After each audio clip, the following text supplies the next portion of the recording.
दोनों शिक्षा मंत्री से आग्रह करूंगा, शिक्षा मंत्री जी बच्चों को धमकी देना बंद कर दीजिए। ये आपके सेहत के लिए सही नहीं है।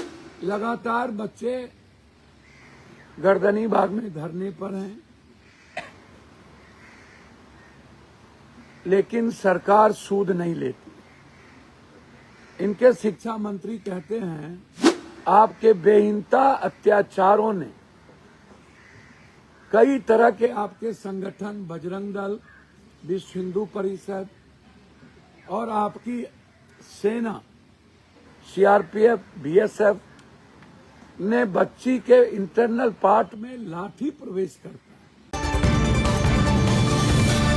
पटना के गर्दनी बाग में चल रहे छात्रों के महाआंदोलन के बीच पूर्णिया के सांसद पप्पू यादव सुबह सुबह शिक्षा मंत्री मिथिलेश तिवारी पर बरस पड़े हैं और कहा है कि छात्रों को धमकाना बंद कीजिए। नमस्कार, दर्श न्यूज़ देख रहे हैं आप, मैं हूं अनुराग।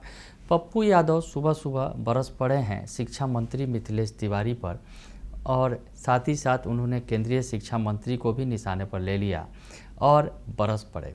कहा कि छात्रों को धमकाना बंद कीजिए। दरअसल छात्रों का आंदोलन चल रहा है और इस दौरान शिक्षा मंत्री ने कहा था कि जो छात्र कहेंगे वही करूंगा, ऐसा थोड़ी ही है। तो पप्पू यादव ने इसका कड़ा विरोध किया है और क्या कुछ कह रहे हैं पप्पू यादव छात्रों के इस महाआंदोलन के बीच में। पप्पू यादव खुद शिरकत भी किया था, उन्होंने छात्रों के महाआंदोलन में शामिल भी हुए थे, छात्रों को सपोर्ट भी किया था उन्होंने, और अभी सुबह सुबह आकर उन्होंने शिक्षा मंत्री को कड़ी हिदायत दे दी है। क्या कह रहे हैं पप्पू यादव, सुन लीजिए आप। 2 बच्चे हमारे अस्पताल चले गए, एक बच्चे गर्दनी बाग में हैं, दूसरी एक टीम है अमन के नेतृत्व में जो लगातार 4 दिनों से भूख हड़ताल पर हैं। उनके साथ हमारी बेटी भी भूख हड़ताल पे है। मुद्दा है बीएसएससी, बीपीएससी, एसएससी बिहार, बेट, हिंदी की marquee, black listed company, copy खाली होने के बाद रैंक 3।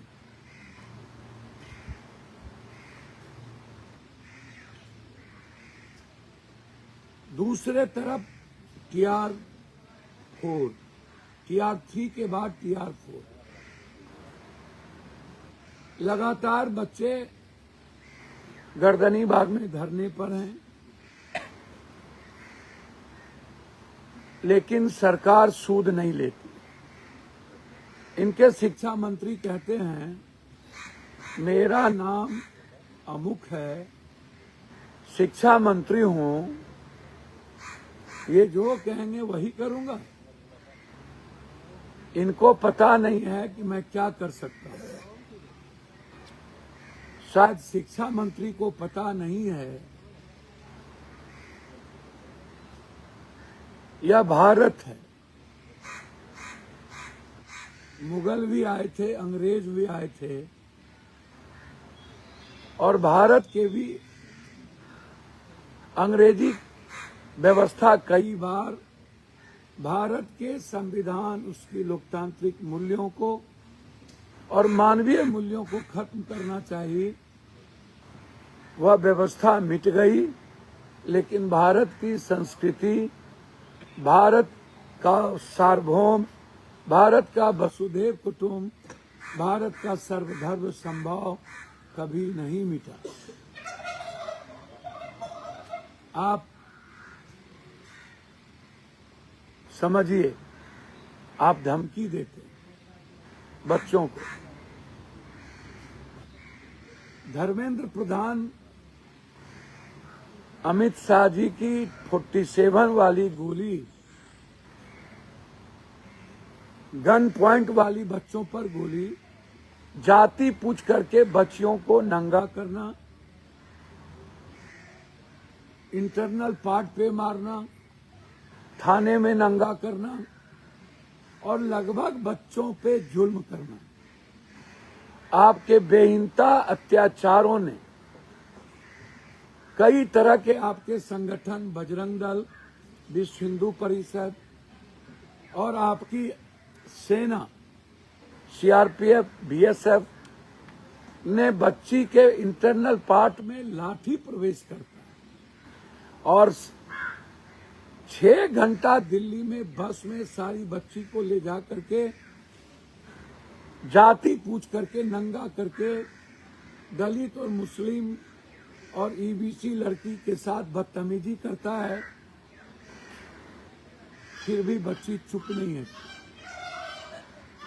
आंदोलन के बाद आपने ऋचा सिंह के घर पर उसकी मां को धमकी दिए, बच्ची पर प्रेशर बनाए, बाजार में बच्ची को छेड़खानी किया, फोटो से चिन्हित करके आप लगातार बच्चियों पे जुर्म करते जा रहे।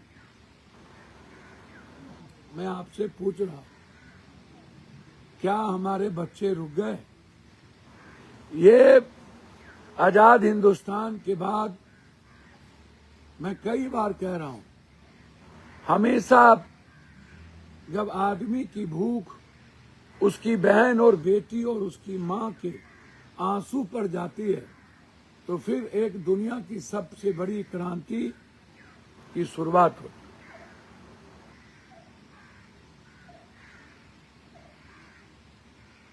इसको जरूर समझिएगा शिक्षा मंत्री जी।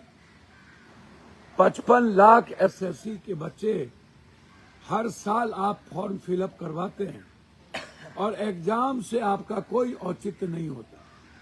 आपके 2 चेयरमैन, 3 चेयरमैन, एक केएस द्विवेदी जो हर बच्चों से पैसा लेकर के उनकी जिंदगी तबाह कर रहा है, दूसरा गिरीश चौधरी, ये इतना बड़ा अत्याचारी और जुल्मी जिसका हिसाब नहीं है।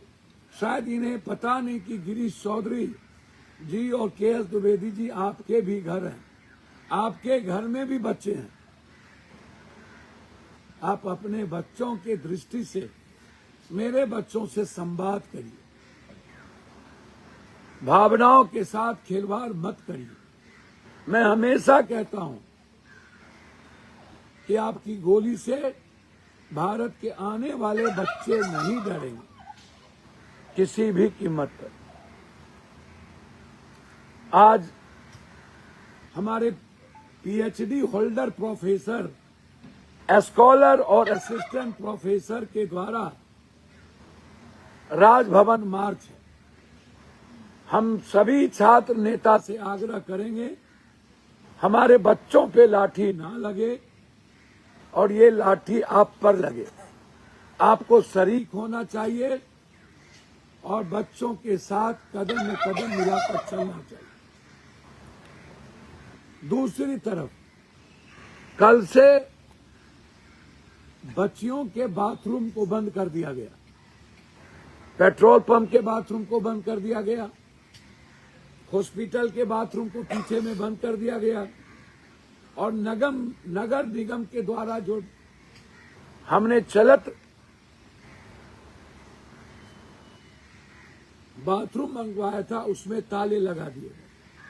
जुल्म की भी बेइंतहा होती है।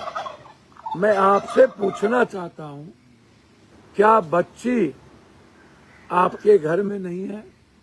क्या आपको अपनी बच्ची से पीड़ा नहीं होती है, दर्द नहीं होता है? क्या ये बेटी आपकी नहीं है? क्या आप अपने बेटी के नजरों से उस बच्ची को नहीं देख रहे हैं? यह शायद आपके लिए सही नहीं है। मैं दोनों शिक्षा मंत्री से आग्रह करूंगा, शिक्षा मंत्री जी बच्चों को धमकी देना बंद कर दीजिए, ये आपके सेहत के लिए सही नहीं है। दूसरी तरफ कल राजस्थान में सीजेजेड के प्रवक्ता के साथ मारपीट किया गया। तो सुना आपने कि पूर्णिया के सांसद पप्पू यादव गुस्से में हैं शिक्षा मंत्री के बयान को लेकर और कह रहे हैं कि ऐसा मत कीजिए शिक्षा मंत्री जी, क्योंकि छात्रों का जो गुस्सा है ना वो बहुत ज़्यादा अगर हो जाए तो जिस तरह से दिल्ली में जो कुछ हुआ सबने देखा कि शिक्षा मंत्री को इस्तीफा देना पड़ा, तो पप्पू यादव ने नसीहत दे दी है कि आपको छात्रों के हित में करना ही पड़ेगा जो छात्र मांग कर रहे हैं। तेजस्वी यादव ने भी शिक्षा मंत्री को कल नसीहत दी थी, मिथिलेश तिवारी को, और आज पप्पू यादव बरस पड़े हैं और कह रहे हैं कि ऐसे धमकी मत दीजिए छात्रों को। बने रहिए दर्श न्यूज़ के साथ, तमाम खबरों से आपको अपडेट रखेंगे। फिलहाल के लिए इतना ही, धन्यवाद।